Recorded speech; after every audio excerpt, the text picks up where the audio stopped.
Hello everyone, welcome to TCM Education. Today we will discuss CAT 2022 DILR section slot first. जैसे आपको पता है अभी कैट का पेपर हुआ है, अभी रिस्पॉन्स शीट आ गया है, तो कुछ बच्चे कह रहे थे कि उनका पेपर बहुत अच्छा हुआ है, कुछ का पेपर सही नहीं हो पाया है। लेकिन ये स्लॉट फर्स्ट में जो भी क्वेश्चंस आए थे आप इनमें से 40 मिनट में मिनिमम 2 से 3 सेट कर सकते थे, ठीक है ना। कुछ तो हम लोग जो क्वेश्चंस क्लास में करते थे उससे रिलेटेड क्वेश्चंस आए हैं, तभी मैं दिखाता हूँ कौन कौन से क्वेश्चंस आए हैं, कैसे हमें इसको सॉल्व करना चाहिए, ठीक है। तो हम स्टार्ट करते हैं, आज सेट फर्स्ट करते हैं। तो इस स्लॉट को हम लोग 2 पार्ट में कर सकते हैं। पार्ट फर्स्ट में हम लोग करेंगे जो हम एग्जाम में क्वेश्चंस कर सकते थे, डुएबल जितने थे, मतलब 2 या 3 से जितने हम कर सकते थे। बाकी सेकेंड पार्ट में वो करेंगे जो हमें एग्जाम में नहीं करना चाहिए। तो ये हमारा पहला सेट है, बहुत अच्छा सेट था ये। तो ये आपका रूट्स एंड नेटवर्क टॉपिक का क्वेश्चन है, इससे रिलेटेड मैंने क्लास में क्वेश्चंस करा रखी है, सेम टू सेम क्वेश्चंस है। इसमें क्या करना था, ये आपका है रूट्स एंड नेटवर्क का। यहाँ पे ये आपको एक डायग्राम दे रखा है, तो देखते हैं इनके बारे में क्या बोल रखा है। तो बोला है यहाँ पे अगर हम बात करें तो given above in the schematic map of the metro lines in a city with rectangle denoting terminal stations A। तो यहाँ पे क्या था, सिंपल अगर मैं बात करूँ तो यहाँ पर एक सिटी का मेट्रो लाइन दे रखा है और ये जो आपको वैल्यू दे रखे हैं ये स्टेशंस हैं, तो जो आपका रेक्टेंगल शेप के अंदर है, डायमंड शेप के अंदर है, ये जो स्मॉल सर्कल है, ये सब बेसिकली एक स्टेशन है। तो कौन सा शेप किस स्टेशंस को डिनोट करना है पहले तो हम ये देख लेते हैं। तो यहाँ पे बोल रखा है कि जो रेक्टेंगल शेप का है जितने भी स्टेशन उनको हम बोलते हैं टर्मिनल स्टेशंस। तो ये सारे हमारे हैं टर्मिनल स्टेशंस, ये सब जितने भी ये इस शेप में हैं ये सब हैं आपके टर्मिनल स्टेशंस, ठीक है। आगे देखते हैं, यहाँ पे एग्जाम्पल दे रखा था ए, तो आपको ये समझ आना चाहिए ये जितने भी रेक्टेंगल शेप के हैं वो सब टर्मिनल स्टेशन है। डायमंड्स डिनोटिंग जंक्शन स्टेशन, तो जितने भी डायमंड शेप में हैं, तो डायमंड शेप में कितने हैं 1 2 3 4, तो ये आपके हैं जंक्शन स्टेशन, ठीक है। नेक्स्ट करते हैं and small field of circles denoting other stations, तो ये जितने भी छोटे छोटे स्मॉल सर्कल में फील्ड हैं वो सब आपके अदर स्टेशंस हैं, ठीक है। Next each trains run either in east west और north south direction but not both. तो यहाँ पे 2 तरीके के ये यहाँ पे ये टर्मिनल स्टेशन है। अगर कोई ट्रेन स्टार्ट होती है ए पर, तो ये ट्रेन ए टू जाएगा B and then B to जाएगा ए, यानी कि हम जा रहे हैं, कुछ लोगों को पता भी होगा डायरेक्शंस, अगर नहीं दिया तो यहाँ पे देखो क्वेश्चंस में दे रखा था, ये ऊपर की तरफ हम नॉर्थ बोलते हैं, ये साउथ, ये ईस्ट है, ये वेस्ट। तो या तो ट्रेन नॉर्थ एंड साउथ में ऐसे करेगा, जिसको हम शटल ट्रेन बोलते हैं। शटल ट्रेन यानी कि जब 2 टर्मिनल स्टेशंस में ही अप डाउन करे उसको हम बोलते हैं शटल ट्रेन। तो यहाँ पर ये कोई भी ट्रेन यहाँ से स्टार्ट होगी, तो यहाँ से लेके इस टर्मिनल पे जाएगा, फिर यहाँ से रिटर्न हो जाएगा, ठीक है। ऐसे ही यहाँ पे ये नॉर्थ साउथ डायरेक्शन है, ऐसे ही आपका ये आपका है ईस्ट एंड वेस्ट। तो जो यहाँ इस टर्मिनल से स्टार्ट होगा वो इस टर्मिनल में आएगा और फिर वापस जाएगा। आगे देखते हैं, लेकिन दोनों डायरेक्शंस में नहीं जा सकती। मगर अगर मैं बात करूँ कोई ट्रेन अगर यहाँ 1 से स्टार्ट होता है तो 1 से सीधे बी जाएगा, ना कि एम पर जाएगा, ठीक है। आगे देखते हैं, all train stop for 2 minutes at each of the junction station. तो बोला ये हमारे जंक्शन स्टेशन है डायमंड शेप वाले, तो जितने भी जंक्शन स्टेशन है यहाँ पर ट्रेन 2 मिनट के लिए स्टॉप होती है। आगे देखते हैं, for 1 minute at each of the other stations, और जितने भी ये आपके ये अदर स्टेशन है डॉटेड लाइन, इनमें ट्रेन स्टॉप होगी 1 मिनट के लिए, ठीक है। आगे देखते हैं, it's take 2 minutes to reach the next station for trains going in east west direction. तो ये आपका ईस्ट वेस्ट डायरेक्शन है। अगर कोई ट्रेन यहाँ पर है, यहाँ से नेक्स्ट स्टेशन ये है, फिर उसके बाद नेक्स्ट ये है, फिर ये है, तो यहाँ पर नेक्स्ट स्टेशन पे पहुंचने के लिए 2 मिनट का टाइम लेता है train and 3 minute to reach the next station for train going in north south direction. और अगर इस डायरेक्शन में नॉर्थ साउथ में ट्रेन जाएगा तो ये आपका 3 मिनट लेगा नेक्स्ट स्टेशन में पहुंचने के लिए। अच्छा आगे देखते हैं। From east terminal station the first train start at 6 AM, the last train leave the terminal station at midnight. तो जैसे अगर मैं इस टर्मिनल स्टेशन की बात करूं तो इसमें जो पहला स्टेशन ये आपका मॉर्निंग में 6 AM पे स्टार्ट होगा और जो लास्ट स्टेशन है वो मिडनाइट में स्टार्ट होगा। मिडनाइट मतलब 12 AM। तो 12 AM रात में एग्जैक्टली लास्ट ट्रेन होगा, ये फर्स्ट ट्रेन होगा। ठीक है आगे देखते हैं। Otherwise during the service hour क्या है? सर्विस आवर मतलब इनमें जितने आवर का गैप है इसको सर्विस आवर कहते हैं। मॉर्निंग 6 AM से लेके रात में 12 AM तक तो सर्विस आवर है। उस सर्विस आवर में there are metro service every 15 minute in the north south line. तो बोला है नॉर्थ साउथ लाइन में जो ट्रेन स्टार्ट होंगी वो एवरी 15 मिनट के गैप में स्टार्ट होगी। मतलब अगर एक ट्रेन 6 AM पर स्टार्ट हुआ, मान लिया कि हमारा ये है टर्मिनल सी से पहला ट्रेन 6 AM पर स्टार्ट हुआ तो नेक्स्ट ट्रेन आपका 6:15 पे स्टार्ट होगा। उसके बाद नेक्स्ट ट्रेन वहां से चलेगी 30 पे, मतलब 15 मिनट के ड्यूरेशन में हर एक ट्रेन चलता रहेगा। और वो लगता है इन the north south and every 10 minute in the east west line. तो और ये ईस्ट वेस्ट लाइन है, इस ईस्ट वेस्ट लाइन में किसी भी टर्मिनल से जितने भी ट्रेन स्टार्ट होंगी वो 10 मिनट के ड्यूरेशन में स्टार्ट होगी। जैसे अगर कोई पहला ट्रेन 6 AM पर स्टार्ट है तो नेक्स्ट 6:10 पे, नेक्स्ट 6:20 पे, नेक्स्ट 6:30 पे ऐसे स्टार्ट होंगे। आगे देखते हैं।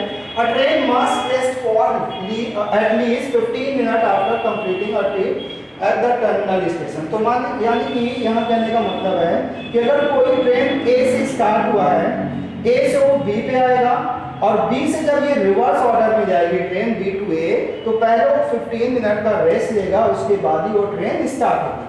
Next before it can undertake the next trip in the, ठीक है, all the questions are related to this metro service only. Assume that if someone reach at the station exactly at the time a train is supposed to leave। तो ठीक है, अगर train जिस time से move करना है उसी time अगर पर्सन आता है उस स्टेशन पे तो एग्जैक्टली वहाँ पर उस ट्रेन पर आ सकता है। ठीक है चलो नेक्स्ट करते हैं। यहाँ पे पहला क्वेश्चन है, ये हमारा पहला क्वेश्चन था। तो एक बार हम फिर से सारा रिकॉल कर लेते हैं क्या था। ये हमारा नॉर्थ साउथ है, ये है ईस्ट वेस्ट। यहाँ पर इसको हम बोलते हैं नेक्स्ट स्टेशन, ये हमारा टर्मिनल स्टेशन था, ये जंक्शन स्टेशन था। यहाँ पर ट्रेन स्टार्ट होता है फर्स्ट 6 AM पर फर्स्ट स्टार्ट होता है और 12 AM पर लास्ट ट्रेन चलेगी। ठीक है लास्ट ट्रेन चलेगी। यहाँ पर स्टॉप होने पे ट्रेन 2 मिनट के लिए स्टॉप होगा और इस पर वो 1 मिनट के लिए स्टॉप होगा।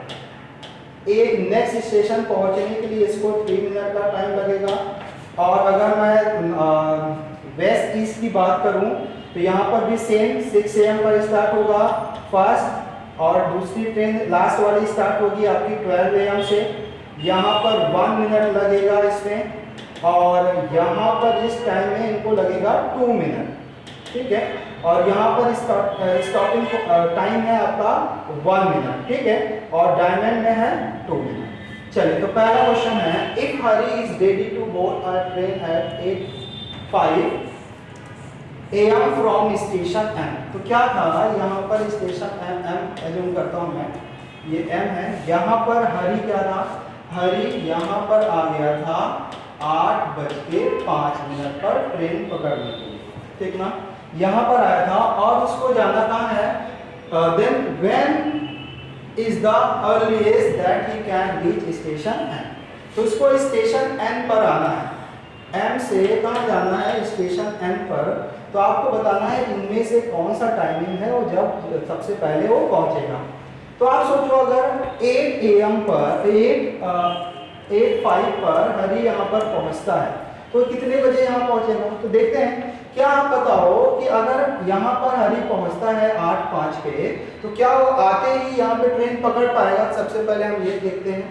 तो यहाँ पर हमें पता था कि जो ट्रेन इस डायरेक्शन पे चल रहा है और 10 मिनट के गैप पे स्टार्ट हो रहा है। एक सेकंड देख लेता हूँ मैं। ये ट्रेन स्टार्ट हो रही है north west 15 minute. There are a metro service every 15 minute north south. ठीक है, तो यहाँ पर क्या था, इसमें 10 मिनट के गैप में स्टार्ट हो रही है ट्रेन और यहाँ पर 15 मिनट के गैप पर स्टार्ट हो रही है ट्रेन। ठीक है, चलो। अच्छा आप सोचो, अगर हरी यहाँ पर 8:05 पे पहुंचा है, तो क्या उसको 8:05 पे ही ट्रेन मिल जाएगा। तो अगर मैं कहूँ 6 AM पर पहली ट्रेन चल रही है, 6 AM पर पहली ट्रेन चल रही है, तो दूसरी कब मिलेगी 6:10, फिर 20, 30, 40 ऐसे करते करते 7 बज जाएंगे, फिर 8 बज जाएगा। तो 8 बजने के बाद नेक्स्ट कब ट्रेन मिलेगा, अगर मैं बात करूं तो 8 बजे एक तो ट्रेन चलेगी और उसके बाद कौन सा ट्रेन चलेगा 8:10। तो इस स्टेशन पर जो 8 बजे ट्रेन स्टार्ट होगी, वो कितने बजे स्टार्ट हो सकती है 8:10 पे, है ना। क्योंकि देखो इसका अगर हम गैप करेंगे, एक चलेगा 8 बजे, एक चलेगा 7:50 पे, तो 8:05 पे तो कोई ट्रेन नहीं था कि हरी उस पे आ जाए। तो हरी को जो ट्रेन मिलेगा 8 बजे के बाद, वो नेक्स्ट मिलेगा 8:10 पे।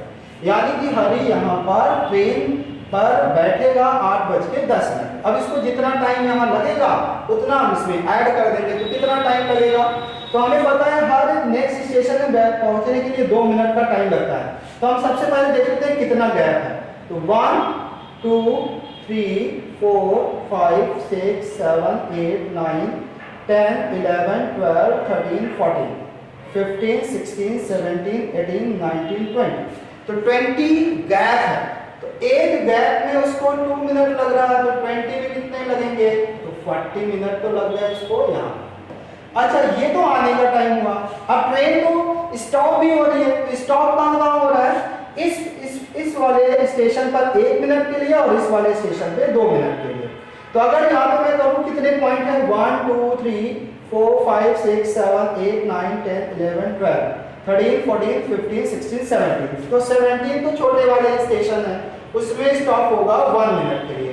तो इसमें कितने लग जाएंगे 17 मिनट यहाँ पर लगेगा। और डायमंड वाले में 2 मिनट के लिए रुकेगा, तो 2 यहाँ पर और 2 यहाँ पर, टोटल कितना आ गया 4 मिनट। ठीक है, तो कितना ड्यूरेशन लगा यहाँ से यहाँ आने में, तो अगर मैं इसको सम करूं तो 161 मिनट उसको टोटल लगा स्टेशन M से लेके N तक।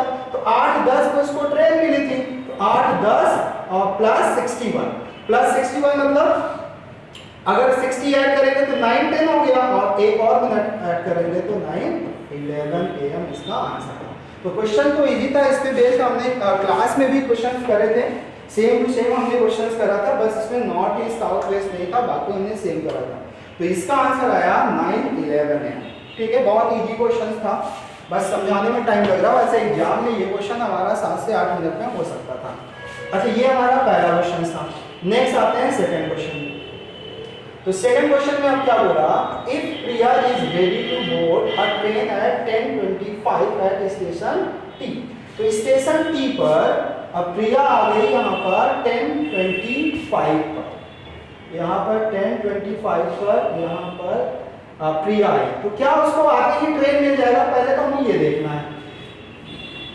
Then when is the earliest that she can reach station S। तो बोला है कि T से उसको S पे जाना है, तो कब वो अर्लीस्ट कौन सा टाइम होगा जब वो पहुंचेगी। ठीक है, अच्छा दो तरीके हैं, T से अगर S जाना है तो एक ये तरीका है T से जाए V और V से जाए S, या फिर T to R जाए फिर R to S जाए।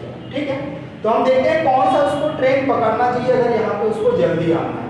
तो क्या करा जाए, तो हमें सबसे पहले ये देखना है कि अगर प्रिया T जंक्शन स्टेशन पर 10:25 पर पहुंचती है तो उसको ट्रेन कितने बजे मिलेगा, है ना। तो देखते हैं यहाँ पर हमें पता है यहाँ से जो ट्रेन स्टार्ट होगा वो 6 AM से स्टार्ट होगा।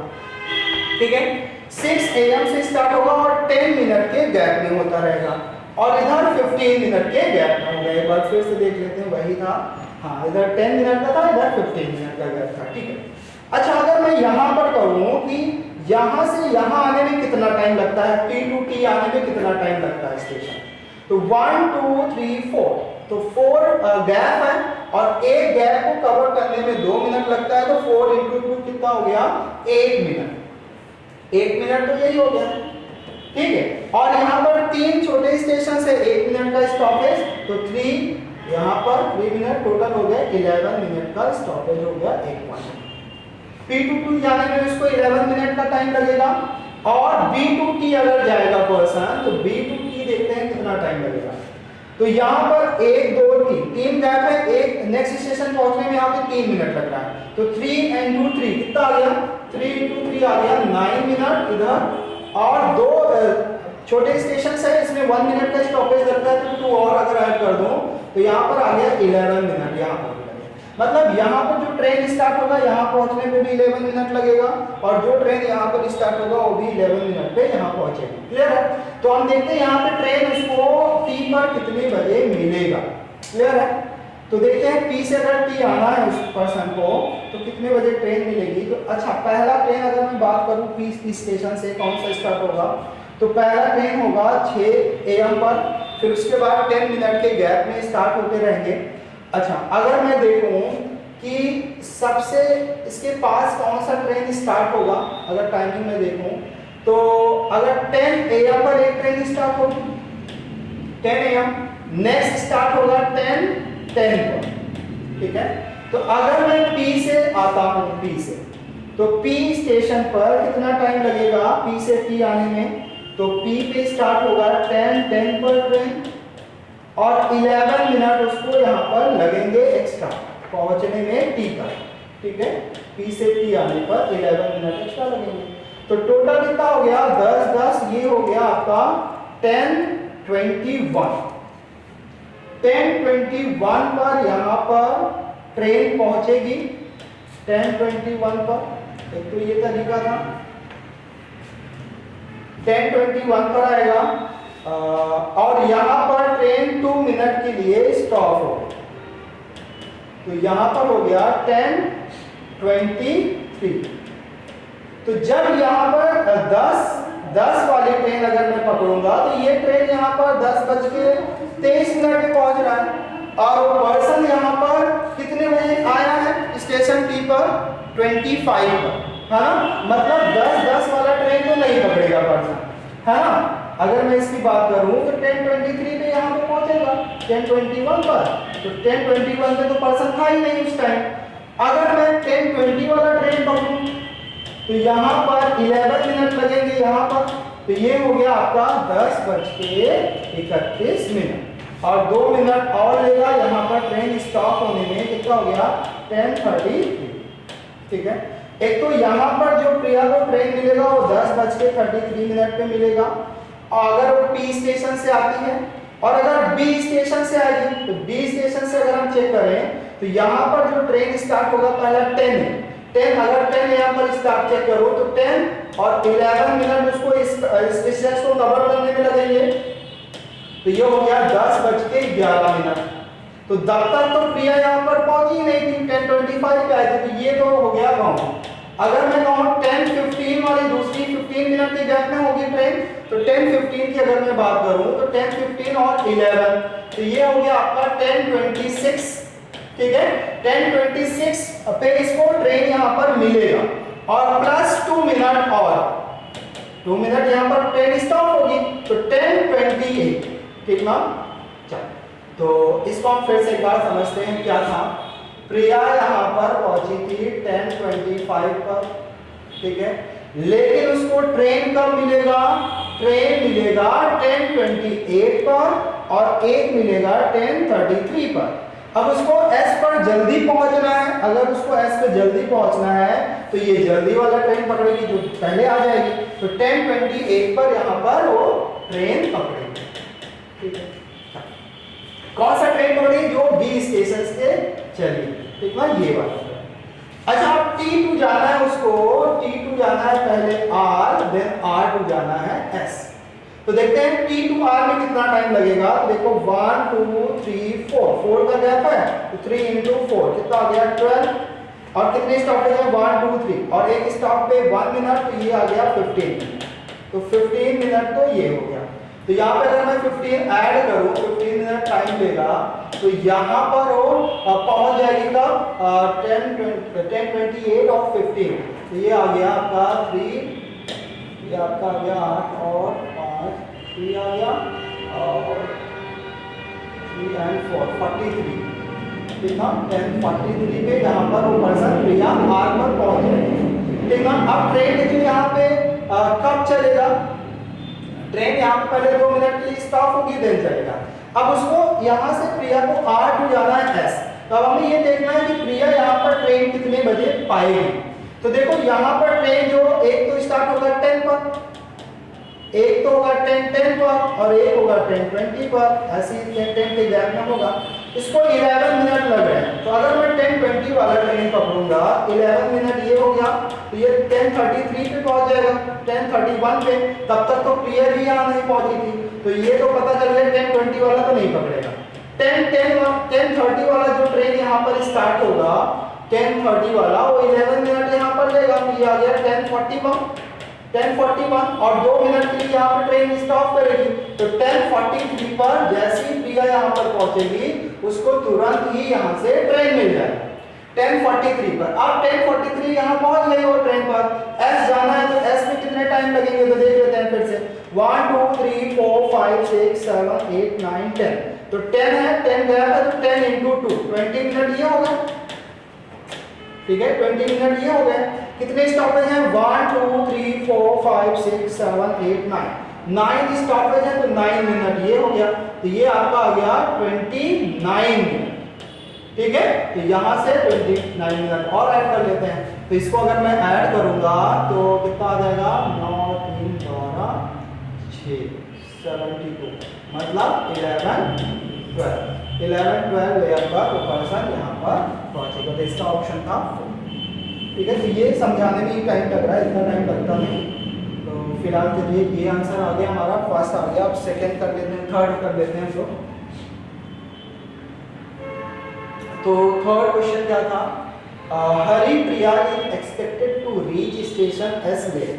तो हरिप्रिया यहाँ पर लेट हो गई है। ठीक है, इस स्टेशन पर What is the latest time by which she must be ready to board a station S if she must reach station B before 1 AM via station R? तो यहाँ पर हरिप्रिया लेट आई है। अब उसका ये S से B को जाएगी, है ना, लेकिन किसके वहाँ जाएगी R के थ्रू उसको जाना है। और ये चाहती है कि यहाँ पर वो 1 AM से पहले यहाँ पर पहुँच जाए। तो यहाँ पर कौन किस टाइम पर ट्रेन पकड़े कि ये यहाँ पर 1 AM से पहले पहुँच जाए। तो कैसे करेंगे आप सोचो, यहाँ पे 1 AM मतलब रात की बात हो रही है। तो सबसे लास्ट ट्रेन यहाँ से कौन सा चलेगा, एक तो चलेगा 6 AM पर फर्स्ट ट्रेन और लास्ट वाली चलेगी आपकी 12 AM से। तो अगर मैं 12 AM की बात करूं तो 12 AM वाली ट्रेन यहाँ पर कितने बजे पहुंच जाएगी। तो हम देखते हैं कितना गैप है। तो 1 2 3 4 5 6 7 8 9 10। तो 10 into 2 कितना आ गया 20 मिनट। तो ये होगा, नहीं इधर 3 था, इस साइड आपका 3 मिनट ले रहा है ना, नॉर्थ साउथ में 3 मिनट ले रहा है। तो 10 into 3 आ गया आपका 30 मिनट इधर आ गया। अच्छा, कितने यहाँ पर स्मॉल स्टेशन है तो 1 2 3 4 5 6 7।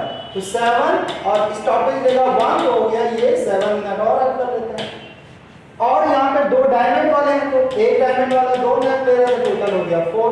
तो यहाँ पे टोटल टाइमिंग हो गई 41 मिनट। तो यानी कि जो यहाँ पे 12 AM पर स्टार्ट होगी ट्रेन वो यहाँ पर पहुंचेगी 12:41 पर। ठीक है, 12:41 पे ये 12:41 1 AM से तो पहले ही पहुंचा रहा है, यानी कि ये लास्ट वाली ट्रेन वो पर्सन पकड़ेगी। अगर यहाँ पे लास्ट ट्रेन पकड़ेगी तो हमें ये देखना है ये जो 12 AM वाली ट्रेन है यहाँ पर कितने बजे आएगी, क्योंकि वो यहाँ S से तो पहले R भी जाएगी फिर R से वाली ट्रेन पकड़ेगी। तो यहाँ पर ये वाली ट्रेन कितने बजे पहुंचेगी तो देखते हैं 1 2 3 का गैप है तो 3 into 3 9 ये हो गया। और 1 2 का गैप है तो 2 और 2 का गैप है तो 2 into 1 ये हो गया आपका 11 मिनट। तो 11 मिनट लगेगा यहाँ पे।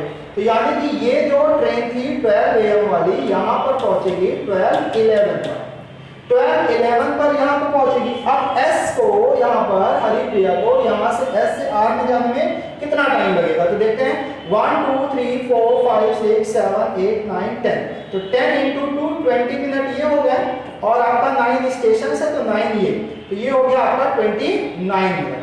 मतलब अगर 12:11 वाली ट्रेन पकड़नी है इसको, ठीक ना, 12:11 वाली ट्रेन, अच्छा ये ट्रेन 2 मिनट और रुकेगी यहाँ पर, तो हम मान लेते हैं 12:30, क्योंकि 12:11 पे तो यहाँ पहुंचेगी और इस सेक्शन में 2 मिनट के लिए रुकेगी, तो टोटल यहाँ से जो ट्रेन स्टार्ट होगी R to B के लिए वो 12:13 पर स्टार्ट होगा। मतलब यहाँ पे हरिप्रिया को यहाँ पे 12:13 टाइम पर या फिर उससे पहले पहुंचना पड़ेगा, तो उससे पहले यहाँ से पहुंचना पड़ेगा, तो यहाँ से यहाँ कवर करने में 29 मिनट लग रहे हैं। तो 12:13 से अगर मैं 29 मिनट माइनस करूं तो कितना आ जाएगा, अगर मैं इसको माइनस करता हूं तो ये 4 आया, 10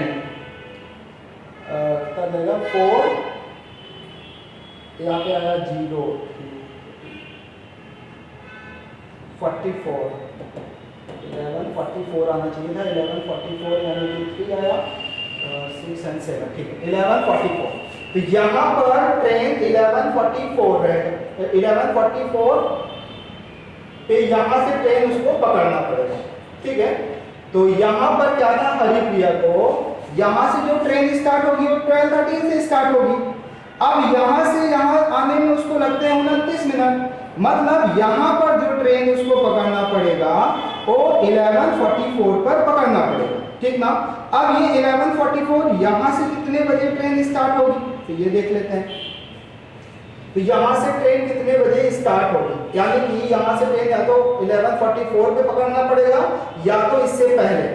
तो देखते हैं यहाँ से ट्रेन 6 AM पर स्टार्टिंग पहले वाला स्टार्ट हो रहा है, तो 11 के आसपास कौन सा ट्रेन स्टार्ट होगा, तो एक तो 11 बजे चलेगा, एक चलेगा 11:10 पे, एक चलेगा 11:20 पे, एक चलेगा 11:30 पे। तो 11:30 वाला अगर मैं ट्रेन यहाँ से पकड़ूं तो कितना टाइम लगेगा यहाँ से यहाँ आने में, तो 1 2 3 4 5 6, 6 × 2 आया 12, और 1 2 3 4 5 और ऐड कर देते हैं 17, तो 17, ठीक है। और यहाँ पे 2 मिनट और स्टे करेगा ट्रेन, तो हो गया आपका 19 मिनट, तो ठीक है। तो यहाँ पे कौन सा ट्रेन हमें पकड़ना चाहिए, 11:30 पे जो यहाँ ट्रेन स्टार्ट होगा वो यहाँ से यहाँ आने में 19 मिनट लगाएगा, मतलब यहाँ पर ट्रेन स्टार्ट हो गया 10:39 पर। तो आपका हरिप्रिया यहाँ से ट्रेन कितने बजे पकड़ेगी, तो देखो पूरा कॉन्सेप्ट देख लेते हैं, सिनेरियो क्या था। यहाँ से हरिप्रिया 11:30 वाला ट्रेन यहाँ से जब स्टार्ट होगा यहाँ पर पहुंचेगा 10:37 पर, 2 मिनट रेस्ट करेगा, यानी कि 10:39 से स्टार्ट होगा। अब यहाँ से यहाँ आने में 29 मिनट लगेगा, मतलब ये ट्रेन यहाँ पर पहुंचा देगी 12:13 पर। अब 12:13 से यहाँ आने में जितना भी टाइम लग रहा है, अभी आपको पता है यहाँ से ये ट्रेन कितने बजे पहुंचाएगी, 12:41 पे। तो आपसे क्वेश्चन पूछा था कि यहाँ पर वो कितने बजे ट्रेन पकड़ेगी, तो कौन सा था, 11:39, सॉरी 10, अच्छा कितना था 11:39 इसका आंसर, ठीक है। चलो नेक्स्ट कर लेते हैं। अच्छा ये क्वेश्चन तो बहुत इजी थे, 2 सेकंड देते हैं, तो यहाँ पे देख लेते हैं क्या था। What is the minimum number of trains that are required to provide the service on AB line. तो AB लाइन में कितने ट्रेन चलेंगी, पूरा सर्विस आवर, मतलब 6 AM से लेके 12 AM तक ये जो सर्विस आवर है, टोटल इस लाइन में कितनी ट्रेन स्टार्ट होंगी, तो कितनी ट्रेन स्टार्ट होंगी देखते हैं इसमें। तो आप सोचो पहला ट्रेन AB लाइन पर, AB लाइन पे पहला ट्रेन स्टार्ट होगा आपका 6 AM पर, ठीक है, 6 AM पर आपका पहला ट्रेन स्टार्ट होगा AB लाइन। और ये AB लाइन पे जो ट्रेन स्टार्ट होगी वो यहाँ पर आने में कितना टाइम लेगी, अभी हमने पिछले क्वेश्चन में करा था कि 41 मिनट का टाइम लगता है, ठीक है ना। तो यहाँ पर ये जो ट्रेन है 6 AM पर स्टार्ट होगी AB लाइन पर, वो A से B, A से तो स्टार्ट होगा 6 AM पर, लेकिन B पर कब पहुंचेगा, तो 41 मिनट का टाइम लगता है, यहाँ पर आने में इसको 41 मिनट का टाइम लगता है, मतलब ये 6:41 पर पहुंच जाएगा ये ट्रेन। लेकिन आपको पता था कि जब ट्रेन रिवर्स ऑर्डर में जाएगी तो 15 मिनट के गैप में जाएगी, पहले रेस्ट करेगी फिर रिवर्स ऑर्डर में जाएगी। तो 15 मिनट और इसमें ऐड कर देते हैं, तो ये आपका हो गया 6 5, तो 6:56, ठीक है। जो यहाँ पर 6 AM पर इस टर्मिनल स्टेशन पे ट्रेन स्टार्ट होगी, वो यहाँ पर पहुंच जाएगी 6:41 पर, 15 मिनट के लिए रेस्ट करेगा, मतलब 6:56 पे यहाँ पर ट्रेन स्टार्ट होना चाहिए था। लेकिन आपको बोल रखा है जो ट्रेन यहाँ से स्टार्ट होगी वो 15 मिनट के गैप पर होगी। तो हम अगर 6 AM से चेक करें तो 15 मिनट के ड्यूरेशन में कभी भी 6:56 नहीं आएगा, ठीक ना। तो ये कब आएगा, आपका ट्रेन 7 बजे स्टार्ट होगा, मतलब B to A जाने के लिए जो ट्रेन आपका 6 AM पर स्टार्ट हुआ था वो B to A पर आएगा 7 AM पर, 7 AM पर रिवर्स होगा। तो हमें बताना है इस लाइन पर पूरे सर्विस आवर में टोटल कितने ट्रेन चलेंगे। तो पहला ट्रेन चलेगा 6 AM पर, पहला चलेगा आपका 6 AM पर A to B के लिए, और यही ट्रेन जो 6 AM पर चली है वो B to A के लिए फिर से 7 बजे चलेगी, ठीक है। तो पहला ट्रेन आपका 6 AM पर, दूसरा आपका चलेगा 6:15 पर, तीसरी ट्रेन चलेगी 6:30 पर, चौथी ट्रेन चलेगी 6:45 पर, और जब 7 बजे चलेगा और तो 7 बजे यही वाली ट्रेन दोबारा चलने लगेगी। तो इस लाइन पे टोटल कितने हो गए, तो 1 2 यहाँ पे 1 2 3 4, तो 4 ट्रेन इसको चाहिए A to B जाने के लिए और 4 ट्रेन चाहिए B to A के लिए। तो 4 ट्रेन यहाँ से स्टार्ट होगी और 4 ट्रेन यहाँ पर स्टार्ट होगी, यही चारों ट्रेन शटल ट्रेन बनेंगे, यही अप डाउन करेंगे। तो टोटल कितने ट्रेन हो गए, इसका आंसर था 8 ट्रेन इस लाइन पे चलेगी, ठीक ना। नेक्स्ट इसी बोला था what is the minimum number of train that is required to provide the service in the city. तो पूरे सिटी में टोटल कितने मिनिमम ट्रेन चाहिए इसको पूरा कवर करने के लिए। तो आप सोचो अगर नॉर्थ साउथ की बात करो तो 4 ट्रेन इधर A to B और 4 ट्रेन B to A, है ना। तो 4 और 4 टोटल कितने आ गए, 8 ट्रेन इधर हो गए इस वाले लाइन पर AB में, और CD में भी 8 ट्रेन चलेंगी, ठीक है। अब देखते हैं M to N और P to D इस दोनों लाइन पे कितने चलेंगे। तो आपको पता है यहाँ पर अगर मैं देखो तो 1 2 3 4 5 6 7 8 9 10, अच्छा पिछले क्वेश्चन में हमने अभी निकाला था 61 मिनट का टाइम लगता है, M to N आने में 61 मिनट का टाइम लगता है। तो अगर मैं इस स्टेशन पे इस टर्मिनल पॉइंट पे कहूँ कि कितने ट्रेन अप डाउन होंगे, तो पहला ट्रेन चलेगा 6 AM पर, ठीक है। जो ट्रेन यहाँ से 6 AM पर चलेगी वो यहाँ पर पहुंचेगी 7:01 पर, ठीक ना। फिर 15 मिनट का ये रेस्ट करेगा, यानी कि 7:16 पर ये रेडी हो जाएगा चलने के लिए। लेकिन आपको पता है इस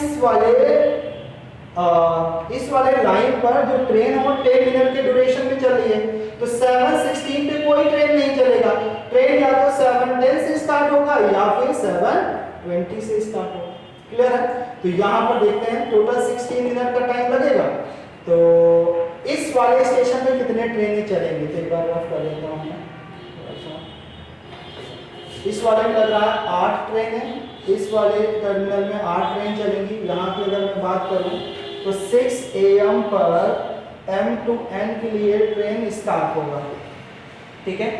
यहाँ पे M से स्टार्ट होगा, N पे पहुंचने के लिए उसको 61 मिनट का टाइम लग रहा है, यानी कि ये ट्रेन पहुंच जाएगी 7:01 पर। 61 मिनट अगर कहूँगा तो 7:01, और ये 15 मिनट का गैप इस रेस्ट करेगी, यानी कि 7:16 पर यहाँ पर ट्रेन रेडी हो जाएगी N to M जाने के लिए। तो देखते हैं इस टाइम पीरियड में टोटल कितनी ट्रेनें चलेंगी इस टाइम पीरियड के लिए। अच्छा यहाँ पर 7:16 तो रेडी हो जाएगा ट्रेन चलने के लिए, लेकिन वो 10 मिनट के ड्यूरेशन में चलेगी, तो यानी कि ट्रेन 7:20 पर स्टार्ट होगा N से M जाने के लिए। इस टाइम पीरियड में टोटल कितने ट्रेनें चलेंगे, एक तो 6 बजे चलेगा, एक 6:10 पे चलेगा, एक ऐसे ही 6:20 पे चलेगा, ऐसे ही 6:30 पर, 6:40, 6:50, 7, फिर 7:10, उसके बाद 720। कितने 10 हुए? 1 2 3 4 5 6 7 और 7। अच्छा ये तो वापस हो गया, ये 720 से 7 और 8। तो यानी कि 6 AM से यहाँ पर जो M to N जा रही है, यहाँ पर टोटल 8 ट्रेन होगा पहले आवर में, ठीक ना। वही जो 8 ट्रेन M to N के लिए जा रहा वही आपका फिर से इधर से M to N जाएगा। मतलब यानी कि M से N जाने के लिए 8 ट्रेनें चाहिए 1 घंटे में, और M to N जाने के लिए 8 ट्रेनें चाहिए। तो मतलब M रूट में टोटल चाहिए 16 ट्रेन। 16 ट्रेन इधर, 16 ट्रेन इस साइड, क्योंकि दोनों सेम है लाइन। तो 16 और 16 आ गया आपका 32 और 16 हो गया आपका 48 ट्रेन पूरे सिटी में चलेगी। तो ये आपका पहला सेट था। पहला सेट थोड़ा सा था, इसमें अगर ये पहला क्वेश्चन आप अटेम्प्ट कर रहे होते तो हो सकता था कि आप थोड़ा सा टाइम लग जाएगा, लेकिन बाकी जो सेट थे वो इजी है और जल्दी आ जाते हैं आंसर। तो इनको हम डिस्कस कर लेते हैं। ये हमारा सेकेंड सेट है। तो यहाँ पर बोला है A B C D E and F are the interviewers in process that awards funding for new initiatives। तो ठीक है, इसका आप लोग तो क्वेश्चन करे भी होंगे, इसको हम पूरा सिनेरियो बता देते हैं क्या था यहाँ पे इनका। अच्छा कैट में अच्छी बात है ये होती है कि ये नाम आपका अल्फाबेटिकली देता है A B C D E and F, ठीक है। तो ये इंटरव्यूअर थे। इन इंटरव्यूअर क्या करना था, 5 गर्ल्स हैं, इन 5 गर्ल्स को एक टोकन नंबर देना है। 5 गर्ल्स हैं, इनको टोकन नंबर देना है। टोकन नंबर क्या देना है आपको? 2 3 5 7 11 एंड 13। ये टोकन नंबर इनको प्रोवाइड करना है। लेकिन यहाँ पर एक लाइन लिखा था, every interviewers individually interview each of the candidate individually and award a token only if she recommends funding। अगर उसको लगता है कि इसको फंड देना चाहिए ताकि उसको टोकन देना है, अदरवाइज नहीं देना है। और एक ये लाइन बहुत इंपॉर्टेंट था, each interviewers awards tokens of a single face value only। तो ये क्या था सिंगल फेस वैल्यू? इसका ये मतलब हुआ, यहाँ पे इसका ये मतलब हुआ, जैसे अगर मैं बात करूँ A की, तो A अगर किसी भी मान लिया A ने 3 लोगों को टोकन देना है, A को मान लिया 3 लोगों को टोकन देना है PQR को, तो ये सेम फेस वैल्यू का टोकन देगा। मतलब अगर ये दूसरे नंबर का टोकन देगा तो सबको 2 2 देगा, अगर 3 देगा तो सबको 3 3 देगा। तो ये इसका मतलब है कि each interviewer awards token on a single phase value only, ठीक है। मतलब ए किसी भी 2 पर्सन को 2 डिफरेंट टाइप का टोकन नहीं प्रोवाइड करेगा, सबको सेम टोकन नंबर देगा। ये था आपका पूरा कॉन्सेप्ट। अच्छा आगे क्या दिया था, once all 6 interviews are over for a candidate, the candidate receive a funding that is 100 times that the product of the face value of all the tokens। कहने का मतलब है जैसे अगर मैं कहूँ P की बात करूँ, P ने मान लिया 3 टोकन पाए हैं, एक 2 वाला, एक 3 वाला, एक 5 वाला, ठीक ना। तो इसका इनका टोटल फंडिंग क्या हो जाएगा, इन तीनों का प्रोडक्ट और 1000 से मल्टीप्लाई, तो 6 5 जा 30, तो यानी कि 30,000 इनको पूरा फंडिंग मिलेगा। तो ये था इसका, यहाँ पर आपको एग्जाम्पल दे रखा है। नेक्स्ट बोला था ये 5 पर्सन है, इन 5 पर्सन को फंडिंग इस ऑर्डर में देनी है। तो यहाँ पे आते हैं, हम सीधे टेबल बना लेते हैं। कुछ इसका इन्फॉर्मेशन यहाँ पर है तो हम टेबल ही बना लेते हैं सीधे। तो कितने थे लोग, A B C D, ठीक है। यहाँ पे भी हम अल्फाबेटिकली लिख सकते हैं P Q R S and T। तो यहाँ पे आते हैं हम, तो P Q R S and T ये पर्सन है, इनको टोकन नंबर देना है 2 3 4 5 6, सॉरी इसमें 2 3, अच्छा प्राइम नंबर है, प्राइम नंबर है 2 हो गया, 3 हो गया, 5 हो गया, 7 हो गया, 11 हो गया और ये टोकन नंबर इनको देने हैं। चलिए देखते हैं कौन सा पर्सन किस पर्सन को टोकन नंबर देगा, ये हम देख लेते हैं। तो ये क्वेश्चन तो बहुत ही इजी था, तो इसको कर देते हैं। अच्छा यहाँ पे ये जो वैल्यू थी, वैल्यू कौन सी यहाँ पे देख लेते हैं। एक तो है 319,000। तो 1000 तो हटा ही देते हैं सबका, क्योंकि 1000 से तो आपको पता है मल्टीप्लाई करना ही है, तो आपको सिंपल टोकन नंबर ही चाहिए। तो 390 210, तो यहाँ पे लिख लेते हैं 390 210, यहाँ पर आ गया 165, नेक्स्ट है 77 एंड 66, 77 एंड 66। अच्छा, इनका हम प्रोडक्ट करते हैं, ये नंबर किस किस टोकन नंबर से बन सकता है। तो 390 है, इसको हमें ब्रेक करना पड़ेगा, इन नंबरों को इनका प्रोडक्ट आना चाहिए इतना। तो 10 है तो 10 को हमें पता है 25 करना पड़ेगा, 39 है तो 13 × 3, तो मतलब इनको ये 4 टोकन देना पड़ेगा। 210 की बात करें तो 2 and 5 10 बन गया, और 21 आने के लिए 7 और 3 आना चाहिए। अगर मैं इसकी बात करूं, इसमें तो थोड़ा टाइम लगेगा, इसका अगर मैं कहूं तो 7 × 11 मिल जाएगा, और 66 मिलेगा 2 × 3 × 11, तो ये 66 हो जाएगा। अच्छा 165 कैसे मिलेगा, तो ये मिलता है आपका 11 और 15 का मल्टीप्लाई करोगे 165, तो 15 को हम 3 × 5 से ला सकते हैं, और एक 11, तो ये आपका हो गया डिस्ट्रीब्यूशन। अच्छा, अगर मैं इनमें कहूँ इसको कितना टोकन मिलेगा, कौन कौन सा मिलेगा, तो कैसे करेंगे। अच्छा, यहाँ पर जो टोकन दे रहे हैं वो कौन कौन है, A B C D E and 1 total 6 person है, एक सेकंड देख लेता हूँ मैं, तो टोटल 6 पर्सन है, इनको टोकन दे रहे हैं। अच्छा, हम देखते हैं कौन सा टोकन नंबर कितने टाइम्स रिपीट हुआ है। तो अगर मैं यहाँ पे टोकन की बात करूँ और यहाँ पे नंबर ऑफ टाइम्स कितने टाइम्स रिपीट हुआ है ये देखता हूँ, तो हमें 2 कितने टाइम्स देना है, 1 2 3, तो 2 हमें देना है 3 टाइम्स, 2 देना है हमको 3 टाइम्स, ठीक है। अगर मैं 3 की बात करूँ तो 1 2 3 4 टाइम्स आएगा। अगर मैं बात करूँ 5 का तो 1 2 3 टाइम्स 5 देना है हमको, 3 टाइम्स 5 देना है।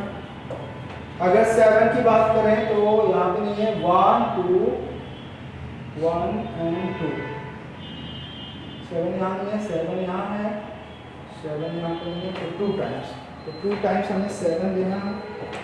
और 11 की बात करें तो 11 कहाँ है, 1 2 3 टाइम्स 11 देना है हमको, और 13 देना है 1 टाइम्स। आपको पता है अगर जो भी पर्सन टोकन प्रोवाइड करेगा वो सेम फेस वैल्यू का टोकन प्रोवाइड करेगा। तो आते हैं यहाँ पे हम लोग, पहला Fatima awarded token to everyone except Q. तो फातिमा क्यू को छोड़कर सबको टोकन प्रोवाइड करेगी। तो सबको प्रोवाइड करने का मतलब 5 लोग हैं, एक को नहीं देगा, 4 को देगा, तो 4 टोकन कितने टाइम, अच्छा कौन सा टोकन है जो 4 टाइम्स रिपीट हुआ है, तो ये हम इसकी बात करते हैं।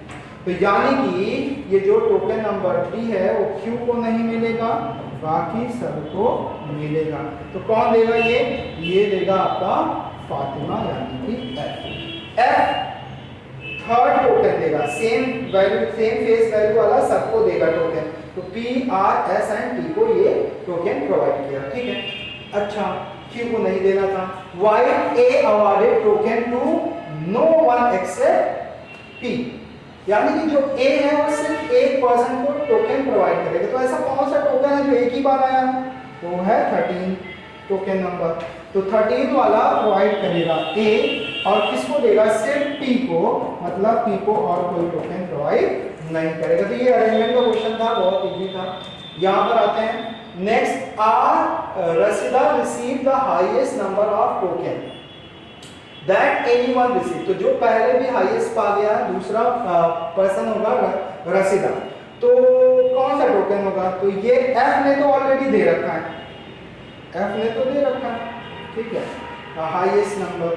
नेक्स्ट कौन सा होगा, जो ज़्यादा नंबर ऑफ टाइम्स के लिए यूज हुआ है, तो अच्छा इसको अभी होल्ड करते हैं।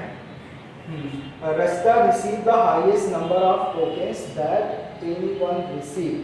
तो एनीवन हाईएस्ट कौन सा आ जाएगा, एक तो ये है आपका 390, ये यहाँ से 4 टाइम्स यूज हुआ है, एक है 210, ये भी 4 टाइम्स यूज हुआ है, ठीक है। तो इनको कैसे फिल किया जाए, 2 5 3 13 है, 2 5 3 13। तो ये वैल्यू है और यहाँ पर 3 और 13 के साथ कौन सा वैल्यू आएगा ये, मतलब अगर मैं बात करूँ P ने कितने वैल्यू रिसीव करा तो ये 390 वैल्यू रिसीव करा हुआ, क्योंकि 3 और 13 के साथ यही पेयर बन रहा है। ठीक है, ये पेयर बन रहा है, इसको हम कर लेते हैं, ये पेयर आपका मिलेगा। तो 2 5 3 13, तो 2 भी मिलेगा, 3 भी मिलेगा, 5 भी मिलेगा और 13 मिलेगा, मतलब इसको ये दोनों नहीं मिलेगा, तो 390 हो गया। अच्छा, अगर मैं बात करूं Q को, चलो ठीक है, इसका छोड़ देते हैं। Rasida receive the highest number of token that anyone receive, तो ये 4 टाइम्स पाया 390, दूसरा हाईएस्ट कौन सा है 210, तो ये कौन पाएगा, रसीदा पाएगा। तो रसीदा को देना है token number 2, token number 3 already पाई है, नेक्स्ट 5 एंड 7। ठीक है, तो ये बाकी नहीं मिलेगा, तो इसको मिलेगा 210 टोटल। ठीक है, यहाँ पर ये भी हो गया। आगे आते हैं, तो ये दो हमारे कंप्लीट हो गए हैं और यहाँ पे ये भी कंप्लीट हो गया। आगे देखता हूँ मैं क्या लिखा, but she did not receive one from E, लेकिन रसीदा को एक पर्सन टोकन नहीं देगा। तो कौन नहीं देगा, ई नहीं देगा, है ना। तो एक तो हमें पता है रसीदा को ये भी मिला है टोकन, यहाँ भी मिला है, यहाँ भी मिला है, यहाँ भी मिला है, ए तो दे ही नहीं रहा है। दूसरा पर्सन है ई जो इसको टोकन नहीं दे रहा, तो ई कहाँ पर आ जाएगा, इस पॉइंट पर आ जाएगा। ठीक है, चलिए, तो यहाँ पे अभी इनको फिल करना है, तो ई इसको टोकन नहीं दिया। नेक्स्ट करते हैं, B awarded a token to S but not to Q, तो बी एस को टोकन देगा, क्यू को नहीं देगा, तो अभी कुछ भी नहीं कर सकते। Next, D awarded a token to Q, तो डी क्यू को टोकन दे रहा है, तो D awarded a token to Q but not to S, तो डी एस को टोकन नहीं दे रहा है और क्यू को दे रहा है। ठीक है, तो एस डी रखा कहाँ जाए, तो डी या तो यहाँ पे आता है, या तो यहाँ पे, या फिर यहाँ पे, है ना। तो D awarded a token Q, तो डी यहाँ पर आ सकता है। ठीक है, डी यहाँ पर भी आ सकता है, डी यहाँ पर भी आ सकता है। अच्छा ठीक है, अभी तो नहीं कर सकते, कुछ और लॉजिक लगाते हैं। यहाँ पर 77 है, 66 है, 165 है। अच्छा, 3 के साथ कौन कौन सा पेयर बन रहा है ये देख लेते हैं पहले। तो 3 के साथ देखो, 3 के साथ कौन कौन सा आएगा, तो 3 के साथ इन तीनों में से 165 आएगा और एक आएगा 66। तो देखो 3 के साथ यहाँ पर आया 165 आ सकता है और 66 आ सकता है। अच्छा, कौन नहीं आएगा 3 के साथ, तो 3 के साथ ये वाली वैल्यू नहीं आ रही है। ठीक है, 3 टोकन के साथ इन तीनों में, इसमें 3 है, इसमें 3 है। इसका कहने का मतलब ये जो 165 66 है यहाँ पर आएगा, 3 किसमें नहीं है, इसमें नहीं है, तो यहाँ पे वैल्यू क्या आ जाएगी 77। तो यहाँ पे 77 आएगा, मतलब इसको वैल्यू क्या देना है 7 और 11, तो 7 11, तो एक 7 देना पड़ेगा, 11 देना पड़ेगा, यहाँ पर हो गया कैंसिल। ठीक है, अब आते हैं हम लोग इन दोनों पॉइंट पर। तो यहाँ से फिर से देखते हैं, B awarded a token to S but not Q, तो बी एस को टोकन देगा, क्यू को नहीं देगा। तो बी यहाँ पर भी आ सकता है, एस को हो सकता है दिया जाए, क्यू को ना दिया जाए, ये हो सकता है। यहाँ पर भी हो सकता है बी एस को दिया हो और क्यू को नहीं दिया हो, यहाँ पर भी हो सकता है, लेकिन बी यहाँ पर नहीं आएगा। ठीक है, और क्या हो रहा था, D awarded a token to Q, तो डी क्यू को टोकन दिया, तो डी यहाँ पर नहीं आ सकता, डी यहाँ पर नहीं आ सकता, तो डी यहीं पर आएगा। ठीक है, डी क्यू को टोकन दिया है, लेकिन एस को टोकन नहीं दिया। ठीक है, ये हो गया। चलिए, तो अब इतना हो गया, बाकी बचा है ए बी एंड सी बचा है, तो बी यहाँ पर आएगा, तो सी यहाँ पर आएगा, बी यहाँ पर आएगा, तो सी यहाँ पर आएगा, और कोई इंफॉर्मेशन नहीं है हमारे पास। और अगर इन दोनों की बात करूं, तो या तो यहाँ पर देखो दोनों में 3 3 है, तो यहाँ पे या तो 66 आएगा, तो 165 यहाँ आएगा, 66 यहाँ आया, तो 165 यहाँ पर आएगा। अच्छा, अगर यहाँ पे मैं वैल्यू दूं, तो दोनों ही केस में 3 है और दोनों ही केस में 11 है, तो 11 3 टाइम्स हमारा यूज ही हुआ है, तो 3 टाइम्स हमें करना ही पड़ेगा। 11 3 टाइम्स हो गया, 7 2 टाइम्स यूज हुआ है, तो 2 टाइम्स ऑलरेडी हो चुका है, इसको हटाते हैं, 5 3 टाइम्स यूज हुआ है, तो 5 3 टाइम्स यूज हुआ है, तो इन दोनों में से कोई एक हो सकता है, और 2 भी 3 टाइम्स है, तो यहाँ पे यानी कि ये होगा तो ये नहीं होगा, और या इसको हम पॉसिबिलिटी बना देते हैं। इतना ही कर लेते हैं, बाकी क्वेश्चन से सॉल्व करते हैं। ये हमारा है पहला क्वेश्चन।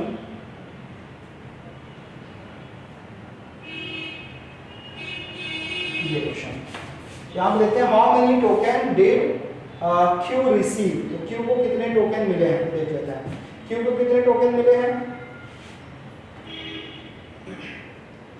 क्यू को मिले हैं 77, तो इसको मिले हैं आपको, अच्छा किस नंबर पर मिले हैं, how many tokens did Q receive, तो हाउ मेनी टोकन, क्यू को कितने टोकन मिले हैं, तो क्यू को मिला है एक ये, तो 77 2 टाइम्स आपका, ठीक है, तो 2 मिले, इसको मिला है 2। Next, who amongst the following definitely receive the token from B but not D. तो ऐसा कौन सा पर्सन है जो बी से डेफिनेटली टोकन पाएगा लेकिन डी से नहीं पाएगा, तो कौन सा पर्सन है, तो बी से डेफिनेटली टोकन पाएगा, तो बी से ये भी पा सकता है, ऑप्शन देख लेते हैं कौन कौन सा था, Q R P T, Q R P T, तो Q R P T, Q R P and T, तो ऐसा कौन सा पर्सन है जो बी से डेफिनेटली टोकन पाएगा, तो पी जो है वो बी से डेफिनेटली टोकन पाएगा, दोनों ही केस में आ रहा है, तो इसको हम आंसर कर सकते हैं। Next, how many token did C awarded, तो सी को कितने टोकन मिले हैं, तो देख लेते हैं यहाँ पे, सी को कितने टोकन मिले हैं, how many token did C awarded, तो सी को कितने टोकन मिले हैं अगर मैं बात करूँ, तो सी कितना देगा यहाँ पे, 1 2 तो है ही है, और इनमें से कोई एक वैल्यू आएगा, इनमें से या फिर इनमें से, तो हम बोल सकते हैं 3 यहाँ पर आ जाएगा। Next, how many token did S receive, तो how many token S receive, इधर देखते हैं एस कितने टोकन मिले हैं, एस या तो 66 होगा या तो 165 होगा, और दोनों ही केस में 3 3 आ रहा है, तो यहाँ पे इसका भी आंसर आ जाएगा आपका 3। Next, which of the following would be the amount of funding that T receive, तो टी ये क्या पाएगा, 66,000 पाएगा या 165, तो देखते हैं टी को कौन सा अमाउंट मिला है, तो टी दोनों ही मिल सकता है, 165 या 66, इसका आंसर आपका आ जाएगा बोथ ए है, तो ये आपका सेट सेकंड था। नेक्स्ट सेट करते हैं, तो ये आपका थर्ड था, ये लग तो रहा है गेम शेयर टूर्नामेंट का, लेकिन ये आपका गेम शेयर टूर्नामेंट का क्वेश्चन नहीं है, ये आपका अरेंजमेंट का है, तो देख लेते हैं क्या होगा। तो यहाँ पे बोला था, अगर मैं बात करूँ तो यहाँ पर 4 विमेन है, 4 विमेन ने किसी यूनिवर्सिटी में, तो पढ़ी लेते हैं, the management of university hockey team was evaluating performance of 4 women players, ठीक है, for their possible selection in the university team for the next year. For this purpose the management was looking at the number of goals scored by them in past 8 matches, तो ठीक है, यहाँ पर क्या था, 4 women है A B H S, तो इनका हम टेबल बना देते हैं, ए बी एच एस है, तो इन्होंने मैच खेला है total 8 matches, M1 M2 M3 M4 M5 6 7 and 8 matches हो गए। 8 मैचेस में देखते हैं कौन कितना गोल किया है, तो यहाँ पे मैं टोटल गोल लिख लेता हूँ, टोटल गोल कितना होगा, और इधर लिख लेते हैं टोटल गोल कितना होगा, ठीक है। तो क्वेश्चन पे आते हैं हम लोग। पहला क्या था, the 4 player together had score a total of 12 goal in these matches, तो टोटल स्कोर इनका है 12, तो 12 यहाँ पे टोटल यहाँ पे लिखना पड़ेगा,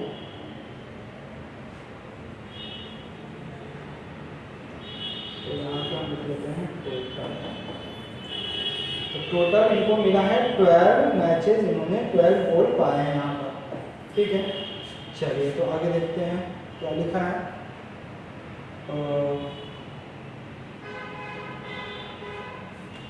in the 8 matches each of them had a score at least 1 goal.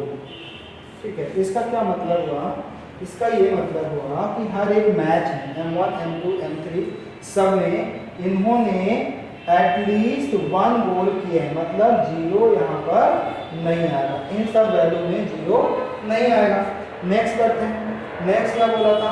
No two player had score the same total number of goal. तो किसी भी दो प्लेयर के, यहाँ पे ABHS 4 प्लेयर हैं, इन चारों प्लेयर का यहाँ पर किसी का टोटल सेम नहीं होगा। तो सेम नहीं होने का मतलब, इसको अगर मैं इंडिविजुअली ब्रेक करूँ 12 को, तो 12 कैसे आ सकता है? 12 आपका आएगा 1 2 3 एंड 6 से आ सकता है, अगर सबका अलग अलग है। और यहाँ अगर इसकी बात करूँ तो कितना होगा? या तो हम कर सकते हैं 9 को ब्रेक करूँ तो 1 2 4 5, ये भी एक तरीका है ब्रेक करने का, और मुझे नहीं लगता कि और कोई तरीका है।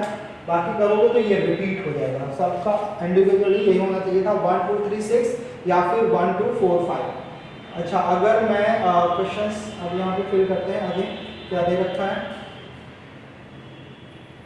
The following facts are known about the goal scored by these 4 players only. All the questions are refer only the goals scored by 4 players. ठीक है, ये इन्फॉर्मेशन यहाँ पर दे रखा है, इसी सेम इन्फॉर्मेशन को मैंने यहाँ लिख लिया है। Only 1 goal was scored in every even number match. तो every even number मैच में सिर्फ और सिर्फ एक गोल हो रहा है। तो ये इवन नंबर है तो 1 इधर 1 इधर और 1 इवन नंबर इसमें। और तो यहाँ पे जो टोटल गोल 12 है, उनमें से 1 2 3 4 के बारे में तो पता चल गया। फिर बोला Harita score more goal than Birla, यानी कि H ने B से ज़्यादा गोल स्कोर किए हैं। तो H ने B से ज़्यादा, अब ये हो सकता है या तो ये 6-3 होगा या तो ये होगा 5-4। ठीक है, नेक्स्ट करते हैं। The highest goal scorer score goal in exactly 3 matches. तो जो हाईएस्ट वाला है स्कोरर, उसने सिर्फ और सिर्फ 3 मैच में स्कोर किया है, इंक्लूडिंग मैच 4 एंड मैच 8। तो 4 एंड 8 को इंक्लूड करके, तो ये तो इवन नंबर वाले मैच हैं, तो आपको पता है इवन नंबर वाले मैच में इसको स्कोर कितना होगा? 1 मार्क करना है। तो 1 इसमें पाया, 1 पाया इसने 8 में। ठीक है। अच्छा, किसी को एक ऐसा मैच और होगा जिसमें वो और भी कोई नंबर स्कोर किया होगा H ने। ठीक है, चलिए आगे देखते हैं क्या लिखा है। Bimla score a goal in match 1 and 1 each in 3 other consecutive matches. तो सब मिला के अगर बिमला ने मैच 1 में 1 गोल स्कोर की है, ठीक है, 1 गोल स्कोर करी है इसने, बाकी जो 3 गोल है वो 3 कंसेक्यूटिव मैच में इसने स्कोर किया है। तो इसका सब मिला के इसका क्या मतलब हुआ? इसने कितने गोल करे होंगे? इसने 3 तो नहीं करे होंगे, क्योंकि इसने क्या बोला है, एक तो मैच 1 में स्कोर करी है और 3 और है, मतलब 4 मैचेस में इसने स्कोर किया है। तो B की वैल्यू 3 तो नहीं हो सकती, तो 4 हो सकता है। ठीक है, 4 हो सकता है। अगर इसका 4 है तो H का हो जाएगा 5। तो यहाँ पे ये 5 हो सकता है, ये आपका B का हो गया 4, अब बचा 12, तो 4 5, यानी कि ये वाला पेयर हमारा गड़बड़ हो गया, 4 5 हो गया। तो 1 2 या फिर 1 2 ऐसा स्कोर करेगा। तो यहाँ पे 2 के बारे में पता चल चुका है, कोई एक और वैल्यू होगी जिसमें इसको स्कोर कराना है। तो बाकी जो वैल्यू होगी जो स्कोर कराना है वो 3 है, क्योंकि इसका टोटल स्कोर हो रहा है 5। तो 1 2 तो पता चल गया, बाकी एक 3 स्कोर कराना है। तो किस मैच में 3 कराए, अभी कुछ भी आइडिया नहीं लग रहा है ना। अच्छा, ये बोला था कि इवन नंबर में 1 गोल होने हैं, मतलब इसमें और कोई पर्सन गोल नहीं करेगा। इसका एक ही चाहिए था, 1 मिल चुका है। और अगर 6 की बात करो तो इसमें कुछ भी और हो सकते हैं, कौन से पर्सन ने गोल करा है अभी इसका क्लियर नहीं हो पा रहा है, लेकिन इसमें ये पता चल चुका है H ने स्कोर किया, तो यहाँ पर भी 1 आ गया। क्लियर है। नेक्स्ट करते हैं। अच्छा, नेक्स्ट करते हैं 3 कहाँ पर आएगा, आगे देखते हैं। अच्छा, ये जो बोला था B ने एक तो मैच 1 में स्कोर करा है, बाकी 3 कंसेक्यूटिव में स्कोर करा है। तो 3 कंजुगेटिव और इनका चारों मैच का सम 4 आना चाहिए। तो मतलब बाकी जो 3 मैचेस है उसमें 1-1 स्कोर करेगा, तो 1-1 स्कोर करेगा तो 1-2 कंजुगेटिव नहीं आ सकता, तो कंजुगेटिव आने का यही तरीका है। इसके 4 गोल हो गए तो ये बाकी गोल नहीं होगा। क्लियर है? यहाँ पे 6-1 चाहिए था, 1 मिल गया, मतलब यहाँ पे बाकी कोई गोल नहीं करेगा। ठीक है, ये भी हो गया हमारा। चलिए अभी इसकी वैल्यू नहीं पता है, नेक्स्ट करते हैं। An equal number of goals were scored in match 3 and 7, which was different from the number of goals scored in either match 1 and 5. तो यहाँ पर इन दोनों मैच में सेम वैल्यू लानी है, तो सेम वैल्यू कैसे ला सकते हैं? अच्छा, 12 में से हमें पता चल चुका है, 4 की वैल्यू पता चल चुकी है, बाकी बचे कितने हैं? 12 से 4 हो चुका है, ठीक है, बचा 8 यहाँ पर वैल्यू देना है हमको 1 2 3 4 मैचेस में हमें 8 वैल्यू देनी है। एक बार लिख लेते हैं कौन कौन सा है। M1 हो गया, M3 हो गया, M7 भी हो गया, यहाँ पे एक साथ कर लेते हैं, M1 और M5। इनमें हमें 8 नंबर डिस्ट्रीब्यूट करने हैं और मैच 3 और 7 में आपको सेम स्कोर कराने हैं। तो सेम स्कोर कैसे कराएंगे, इसमें पॉसिबिलिटी देख लेते हैं क्या क्या है। तो यहाँ पर हम 3-3 करेंगे तो 6 हो गया, यहाँ पे 1-1 हो जाएगा, क्योंकि आपको बोला 3 और 7 में सेम वैल्यू होनी चाहिए, है ना। या तो हम ये वैल्यू देंगे, या तो हम दे सकते हैं यहाँ पर 2-4 या फिर 4 नहीं सेम देना है, तो क्या कर सकते हैं, या तो हम यहाँ पे 2-2 दे सकते हैं। तो 2-2 अगर देंगे तो बचा कितना, 8 में से 4 हो गया है, बाकी आपका 4 नंबर बचा है। तो 4 नंबर कैसे आ सकते हैं, 4 नंबर या तो 1-3 से आएगा या तो 3-1 से आएगा, ठीक है। अच्छा, क्योंकि 1-3 हमें इनको देना ही है, और अगर यहाँ पे 1-1 रखूंगा तो 2 हो गए, बाकी बचे 4-2 या फिर 2-4, ये नंबर हो गए। अच्छा, यहाँ पर देखते हैं क्या क्या नंबर दे सकते हैं। अगर मैं यहाँ पे 3-3 दूंगा तो बाकी दोनों मैचेस में हमें देना होगा 1-1 यहाँ से। अच्छा, यहाँ पर बोला था कि the match in which the highest number of goal was score was unique. तो हाईएस्ट नंबर ऑफ गोल 3 है और यहाँ पे 3 2 टाइम्स आ रहा है, मतलब ये वाली हम पेयर नहीं दे सकते, क्योंकि जो हाईएस्ट स्कोर है वो एक ही बार आएगा, ठीक है। अगर मैं 2-2 की बात करूं तो अगर मैं यहाँ पर 2-2 की बात करूंगा, 2-2 यहाँ पे देता हूँ, तो हमें M1 और M5 में से किसी एक को 1 देना है, किसी एक को 3 देना है। और बोला था यहाँ पर कि and it was not match 5, the match in which the highest number of goals was scored was unique। Unique होना चाहिए पहले तो हाईएस्ट वाला, और उसको फिफ्थ को नहीं देना है, मतलब फिफ्थ 3 नहीं पाएगा, तो 3 कौन पाएगा, M1, और इसको मिलेगा 1। तो अगर हम 3 को 1 यहाँ पे अगर मैं 3 दूंगा, यहाँ पे 3 दूंगा तो यहाँ पे तो 3 आ ही नहीं सकता, क्योंकि यहाँ पे 1 ऑलरेडी मिल चुका है इसको, बाकी एक में गोल करना है इसको 3, है ना। तो यहाँ पे वैल्यू कितनी आएगी, 4 आएगी, तो ये तो वैल्यू नहीं हो सकता 3, है ना। यहाँ पे तो 3 नहीं मिलेगा क्योंकि इसको हाईएस्ट नहीं मिलेगा, तो हम 1 को 3 दे सकते हैं और M5 को देंगे 1। ऐसे केस में और इनको देना पड़ेगा 2 और यहाँ पे 3 आ ही नहीं सकता, तो ये भी पेयर नहीं होगा, तो यहाँ पे देना पड़ेगा हमें 1-1। तो यहाँ पे देख लेते हैं M3 और M7 को हमें देना है 1-1, तो यहाँ पे 1 कर देते हैं, यहाँ पे भी 1 कर देते हैं, और इसको 1 ऑलरेडी मिल चुका है, मतलब ये और कहीं गोल नहीं करेगा। और इसकी अगर मैं बात करूँ यहाँ पे 1, तो यहाँ पे यही यहाँ पे भी गोल पा सकता है, यहाँ पर भी और यहाँ पर भी, ठीक है। बाकी हमें कितने नंबर हो गए, 12 में से 1 2 3 4 5 6 हो गया, बाकी 6 बचे, यानी 4-2 देना है, 5th को हाईएस्ट नहीं देना है, इसको हमें 2 देना पड़ेगा, इसको 4 देना पड़ेगा। यहाँ पे 4 आने का क्या मतलब है, यहाँ पे कोई एक और 3 आएगा, ठीक है, यहाँ पे कोई और एक 1 आ सकता है, ठीक है। चलिए, तो ये हमारा पूरा इंफॉर्मेशन था, तो और कोई इंफॉर्मेशन नहीं है। 2 नंबर ये वैल्यू है। अच्छा, यहाँ पे हमको ये पता है, यहाँ पे टोटल हमें 4 करना है और आपको ये पता था H को टोटल स्कोर 5 होना है, तो 1 2 तो हो ही गया, बाकी एक मैच में इसको 3 देने हैं, तो 3 मैच कौन सा होगा ये, तो यानी कि यहाँ पर ये वैल्यू नहीं आ सकता।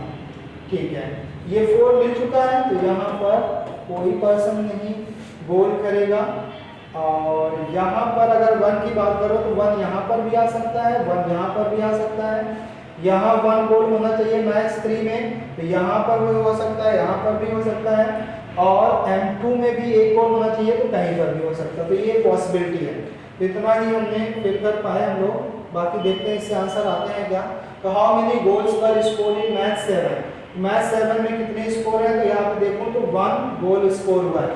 ठीक है, नेक्स्ट करते हैं, विच of the following is the correct sequence of match 1 3 5 7।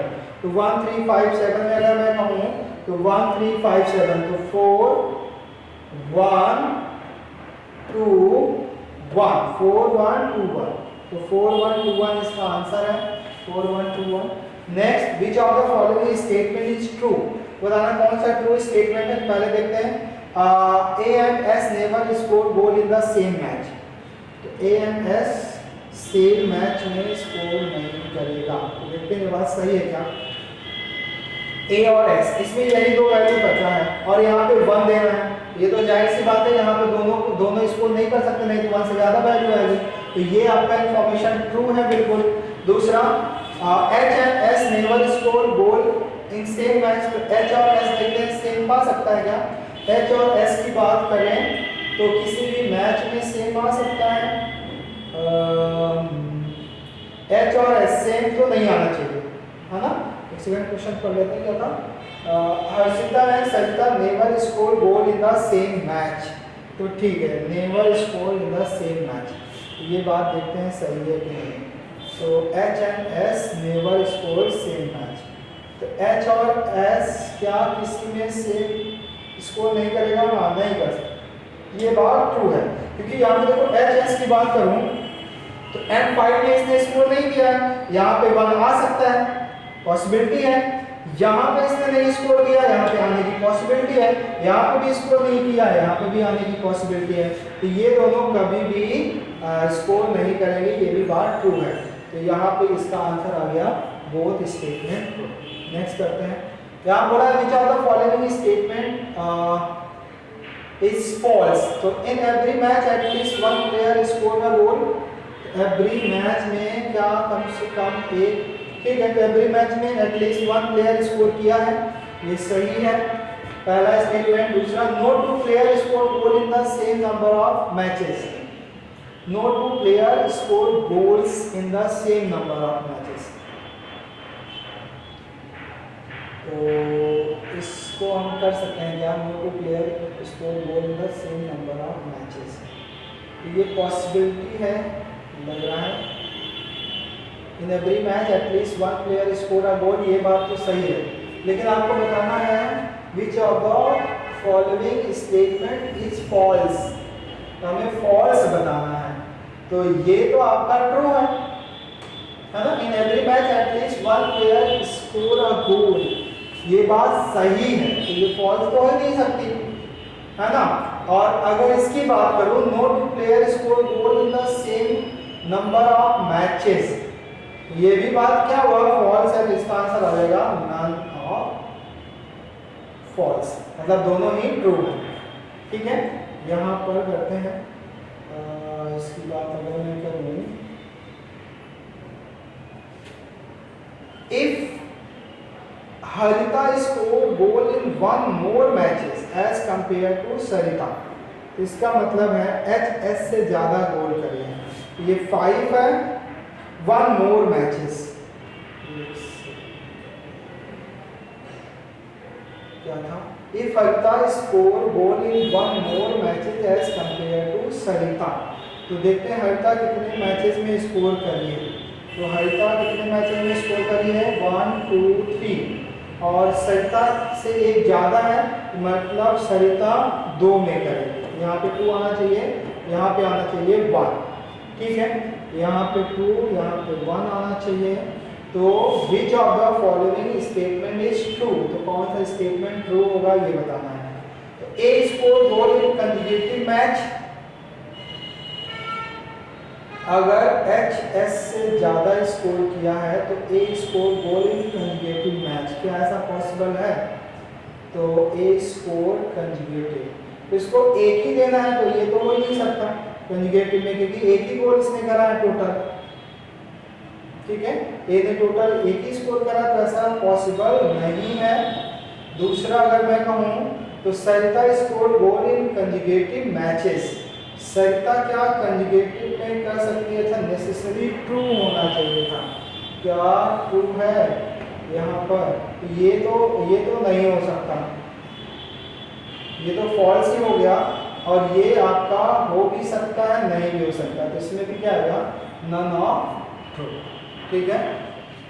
तो देखते हैं, और तो आज के लिए इतना ही करते हैं हम लोग। तो ये आपके ऐसे सेट थे जो आप यहाँ पर कर सकते थे एग्जाम में। तो यहाँ पे तो बस बाकी हम लोग सेकेंड पार्ट में मिलेंगे, उसमें हम ऐसा क्वेश्चन करेंगे जो आपको एग्जाम में नहीं करना चाहिए, ठीक है। और हम नेक्स्ट लेक्चर में जब भी नेक्स्ट डिस्कशन होगा उसमें हम स्लॉट को डिस्कस करेंगे। तो आज के लिए इतना ही, थैंक यू वेरी मच।